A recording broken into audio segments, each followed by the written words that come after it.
Alors pour beaucoup des membres de notre mouvement, une fois qu'ils ont un logement, ils sont heureux, ils sont satisfaits. Et donc ils n'ont plus forcément de raison de prendre part, de poursuivre la lutte aux côtés du mouvement. Alors peut-être ce serait un bon mécanisme pour permettre le financement auprès des plus pauvres.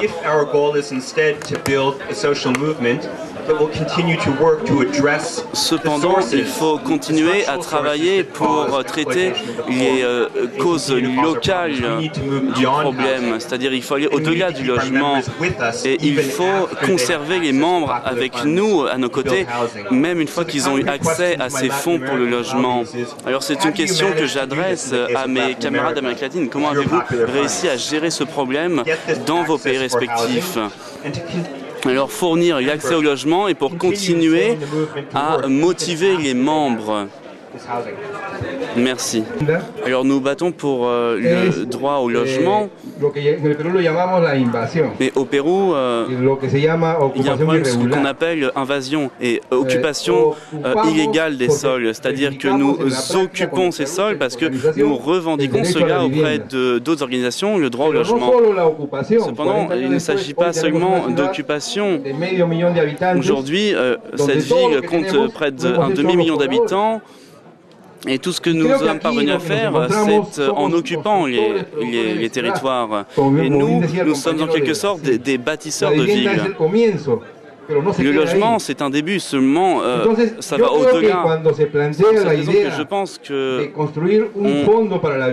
envisage l'idée de mettre en place un fonds pour le logement. Il faut qu'on se pose une question. Comment on met ça en place depuis l'État qui doit mettre ça en œuvre, ou alors, et pour que les mouvements sociaux dirigent et mettent en œuvre ce fonds.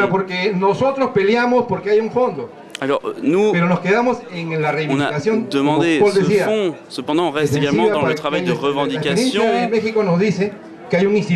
Et ma collègue de Mexique a dit également qu'il y a un institut qui a été créé, qui est la résultante d'une mobilisation, mais qui n'est pas géré par les mouvements sociaux. Ce que je veux vous dire, c'est qu'on a lutté pour obtenir un fonds, cependant, si ce fonds n'est pas dirigé par les mouvements sociaux, eh bien, c'est une lutte que nous avons faite au profit de l'État. Donc il faut vraiment que l'on réfléchisse un peu sur cette question. Alors comment on peut essayer de capitaliser sur nos revendications? Il faut politiser cette lutte. C'est pas possible d'avoir fait tant de chemin pour nous retrouver face au mur. Alors c'est bien d'avoir obtenu ces fonds parce que cependant ce n'est pas suffisant. Alors, il y a un autre problème. Aujourd'hui, nous vivons une crise du capitalisme mondial dans le monde. Et on est tous conscients de ce qui est en train de se produire dans des pays tels que l'Égypte, la Tunisie et le monde arabe dans son ensemble. Et il faut saisir cette opportunité, c'est-à-dire que l'Alliance doit intégrer à sa lutte la lutte pour le changement social contre la mondialisation de ce modèle économique. Parce que si nous n'intégrons pas la lutte contre le néolibéralisme, si nous ne faisons pas une lutte revendicatrice et non seulement défensive, eh bien, on n'ira pas bien loin. Et cela doit aller avec le droit à la ville, c'est-à-dire il faut que l'on récupère ces villes, il faut que nous les gouvernions nous-mêmes. Alors, des plans de logement, oui, sauf qu'il faut aller au-delà. C'est-à-dire qui va gérer après cela au niveau des municipalités. Alors, et de mon expérience, il y a très peu de municipalités qui posent ce thème comme étant une revendication. Et donc il y a un problème sérieux qu'il nous faut traiter.